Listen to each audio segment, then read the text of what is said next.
Yes, എന്തായാലും ഒരു പുതിയ കോച്ചുമായിട്ട് വന്നപ്പോഴേക്കും ഒരു അപ്ഡേറ്റ് ആണ് നമ്മൾ നോക്കാൻ പോകുന്നത്. അതുപോലെ തന്നെ കേരള ബ്ലാസ്റ്റേഴ്സുമായിട്ട് വന്നപ്പോഴേക്കും ഒരു അപ്ഡേറ്റ് ഉണ്ട്. സോ അതിലേക്ക് പോകുന്നതിന് മുമ്പ് നിങ്ങൾ ആദ്യമായിട്ടാണ് ഈ ചാനലിലേക്ക് തീർച്ചയായിട്ടും ലൈക്ക് ചെയ്യുക.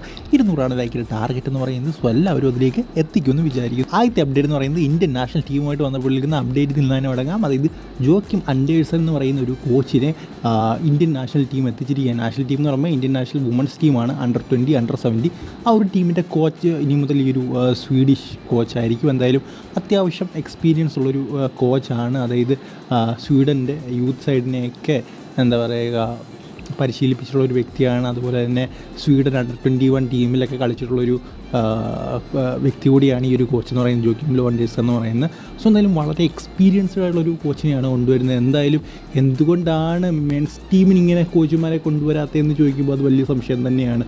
അതായത് മെൻസ് ടീമിലെ കോച്ചുമാരെ നമുക്കറിയാം, നമുക്ക് സുഖമായിട്ട് അടുത്ത റൗണ്ടിലേക്ക് കയറും എന്ന് നിൽക്കുന്ന സമയത്താണ് കുറേ മോശം കോച്ചുമാരെ കൊണ്ടിട്ട് നമ്മുടെ മെൻസ് അണ്ടർ 17, അണ്ടർ 20 ടീമിൻ്റെ കോച്ചാക്കി നമ്മുടെ അവസ്ഥ.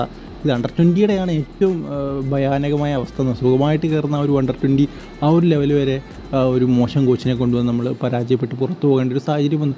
സോ എന്തായാലും നിങ്ങളുടെ അഭിപ്രായം എന്താണ് ഈ ഒരു പുതിയ കോച്ചിനെ കുറിച്ച്? അണ്ടർ 17, അണ്ടർ 20യിലേക്ക് എന്തായാലും അത്യാവശ്യം നല്ലൊരു നമ്മൾ ആ ഒരു വുമൻസ് ഡിപ്പാർട്ട്മെൻറ്റിന് കൊടുക്കുന്ന ഇമ്പോർട്ടൻസ് വെച്ച് നോക്കുമ്പോൾ അത്യാവശ്യം നല്ലൊരു കോച്ചാണ് ഇപ്പോൾ വന്നിരിക്കുന്നത്. അടുത്ത അപ്ഡേറ്റ് എന്ന് പറയുന്നത്, എന്തായാലും ഈ ഒരു കണ്ടൻറ്റ് ഞാൻ കവർ ചെയ്യാനുള്ള മെയിനായിട്ടുള്ള കാരണം എന്ന് പറയുന്നത് കുറേ മലയാളികൾ ബംഗളൂരിലുണ്ട്. അതുകൊണ്ടാണ്. അതായത് നമ്മുടെ കേരള ബ്ലാസ്റ്റേഴ്സ് ടീം നാളെ 11 മണിക്ക് എയർപോർട്ടിൽ, അത് ബംഗളൂരു എയർപോർട്ടിലെത്തും. സോ നിങ്ങൾക്ക് ആർക്കെങ്കിലും വരെ നേരിട്ട് കാണണമെങ്കിൽ നിങ്ങൾക്ക് ജസ്റ്റ് 11 മണിയാകുമ്പോൾ എയർപോർട്ടിലേക്ക് പോയാൽ മതി, അവരെ കാണാൻ സാധിക്കും. സോ അത് ജസ്റ്റ് പറഞ്ഞു എന്നേ ഉള്ളൂ. കാരണം ബംഗളൂരുവിൽ ഒത്തിരി അധികം മലയാളികളുണ്ട്.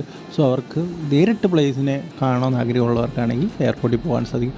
സോ എന്തായാലും ഈ ഒരു വീഡിയോ നിങ്ങൾക്ക് ഇഷ്ടപ്പെടുന്ന ലൈക്ക് ചെയ്യുക. അടുത്ത വീഡിയോ കാണുന്നവരെ ഗുഡ് ബൈ.